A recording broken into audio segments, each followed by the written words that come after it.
자, 이분도 역시 임채선 원장님께서 좀 말씀을 많이 해주셔야 될 그런 사연 같은데 어디서 들었는데요. 체질별로 소금 섭취량을 다르게 해야 한다는 내용을 봤습니다. 소음인, 그러니까 뭐 사상체질 말씀하시는 것 같은데 소음인은 소금을 많이 섭취해야 한다고 소금을 좀 늘려야 되나라는 생각도 좀 들고 그리고 두 번째 질문은 딱히 뭐 알러지가 있는 것 같진 않은데 뜨겁거나 매운 음식이 아닌데도 불구하고 음식을 먹을 때마다 맑은 콧물이 나옵니다. 예, 궁금하다고 하셨고 그다음에 특별한 이유 없이 등과 손가락이 가렵고 또 약을 바꿔가면서 항생제까지 먹어봤는데도 계속 이렇게 등과 특정 손가락이 가려운 증상이 반복됩니다. 뭐 알레르기 검사, 타액 검사, 모발 검사까지 알게 됐는데 이런 거 받아봐야 되는 걸까요? 라고 하셨습니다. 질문이 여러 가지인데 우선 뭐 체질별로 소금을 다르게 섭취해야 된다. 그 동의수세보원에 그 우리 사상체질을 얘기하신 동의수세보원에 소금과 관련된 건 없는 걸로 알고 있고요. 네. 아마 이렇게 와전된 것 같아요. 너 소금을 많이 먹어야 되는 사람과 안 먹어야 되는 사람이 좀 있는데 그거를 그냥 넌 체질이 안 맞아라고 해서 그거를 갖다 붙여서 소양인이 소금을 적게 먹어야 되나 이렇게 변질된 것 같아요. 사람들이 보통 어떤 사람마다 각각의 개인 특성을 너 체질이야 라고 얘기 많이 하잖아요. 그럼 체질은 뭐지? 사상체질이지. 그럼 난 소음인의 이런 형태로 해야 되나? 이렇게 와전돼서 생각을 하신 것 같고요. 소금에 관련된 내용은 없다고 보시면 됩니다. 네. 그냥 자기가 적당량의 소금을 본인이 판단해서 네. 혈압이 있거나 있는 사람은 소금 더 낮춰야 되겠죠. 그런 질병 유무에 따라서 소금량을 결정하시면 될 것 같습니다. 네, 이분은 특별히 그러면 이제 뭐 한 가지 더 말씀드리면 소금을 많이 예전에는 무조건 저염식이었죠. 네. 그런데 이분도 지금 저염식을 일부러 하고 계시는 분입니다. 그런데 이제 그런 데이터가 쌓여 보니까 고염식도 분명히 문제인데 저염식도 문제예요. 너무 그러니까 내 몸에 소금기가 부족하면 그게 또 오히려 심혈관 질환, 뇌졸중의 위험자가 더 커지거든요. 그래서 적당량인데 그럼에도 불구하고 우리나라 같은 경우에는 대단히 짜게 먹어서 그게 이제 미국과 프랑스 뭐 일본 뭐 이런 데는 그 말이 되는데 그러니까 너무 저염식하지 말고 적당량 먹자라는 말이 되는데 네. 우리나라 같은 경우에는 학자들이 아직 지나치게 짜게 먹는 편이다. 우리는 반찬 김치, 젓갈 이런 것들이 짜서 그렇죠. 네. 아직 그렇게 저염식을 걱정할 때는 아니다 이렇게 네. 말씀을 하시기도 해요. 일반적으로는 저염식 뭐 그렇게 걱정할 필요까지는 않은데 왜 운동한다고 일부러 저염식 하시는 분들도 계신데 건강 살펴봐 가면서 하시는 게 나을 것 같습니다. 다음 질문으로 넘어갈까요?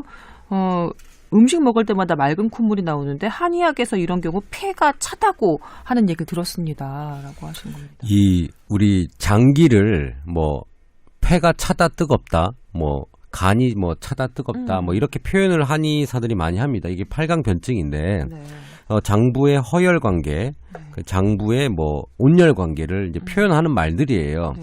그렇게 해서 병을 진단해가는 툴인데, 그래서 나 한의원에 갔다 오면 뭐 폐가 찹니다, 아니면 뭐가 뜨겁습니다, 폐열이 있습니다 이렇게 얘기를 하거든요.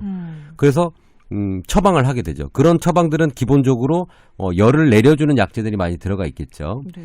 근데 이렇게 진단하는 방법도 있지만 또 한의학적으로 이런 팔강변증 말고 다른 변증 방법이 있어요. 병을 이제 구분해 가는. 네. 그러니까 뭐 내가 꼭 폐가 차다라고 한의사 선생님이 얘기를 하셨다 하더라도 네.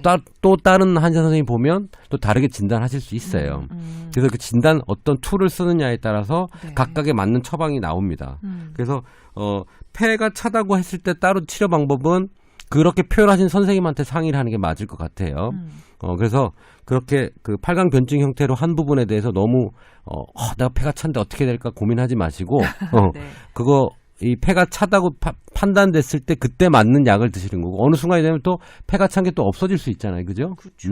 맑은 콧물 이건 어떻게 하면 좋아요, 그러면? 저는 그냥 우리 병원에서 간단한 약 처방을 받아서 한 1,000원 정도 들 거 1,500원 뭐 이 정도 해서 콧물약을 먼저 먹어보고 안 되면 그 다음에 단계도 더 추가 치료 형태로 가시는 게 나을 것 같아요.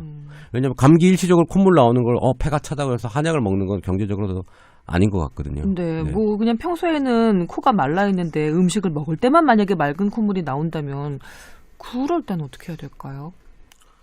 그 음식 먹을 때 땀 나는 분들이 있어요. 예, 전 주변에 많습니다. 많이 봤잖아요. 근데 예. 사실은 그런 그 땀이 나는 걸 병이라고 보진 않아요. 음식 먹을 때 땀이 나는 거.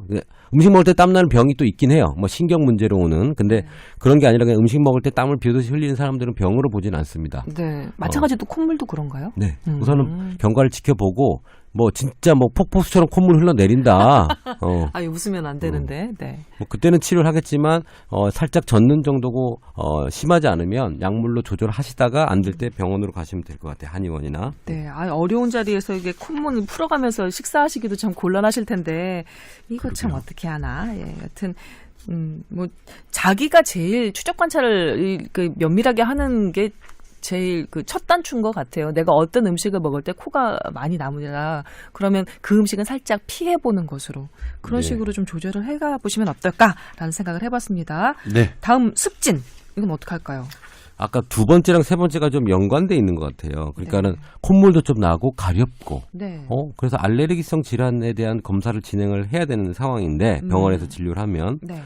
근데 보면 유기산이나 타액 검사, 모발 검사 같은 기능의학 검사가 들어가 있어요. 네. 근데 1차적으로 그 기능의학을 먼저 하는 것보다는 왜냐하면 가격이 비싸거든요. 이 검사들은요.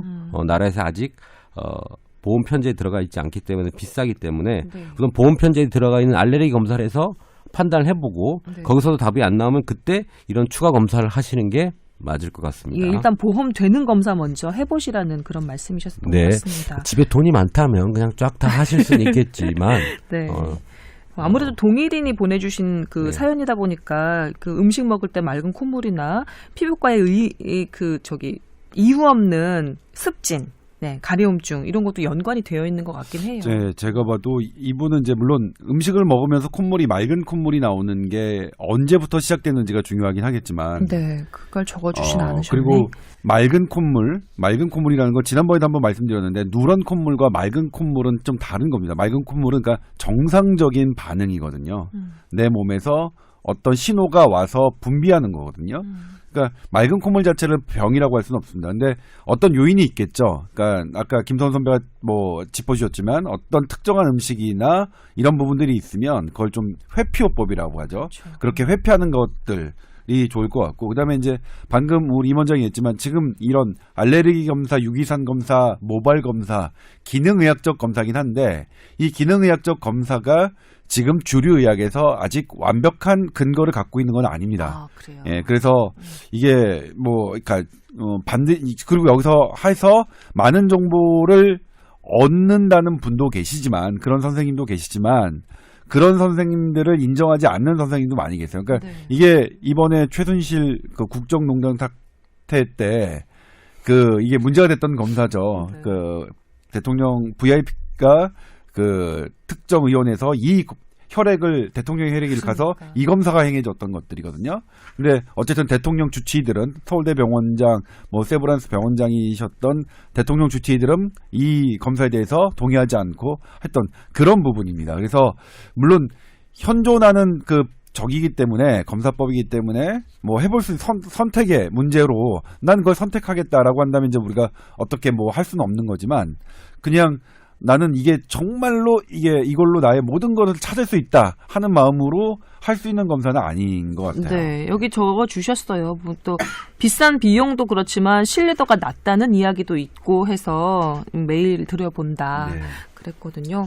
알겠습니다. 뒤에 거 사연을 얘기 꼭 해주십시오. 그때 건강실험 특집도 해달라고 너무 재밌었다고 제가 한 거잖아요. 그렇죠. 건강식품 특집은 계속해서 해주신다고 하고서는 소식이 없는데 또 해주시는 거죠? 라고 물어오셨습니다. 임원장 오늘 컨디션 좋아요. 네. 그래요? 빵빵 터집니다. 네, 좋습니다.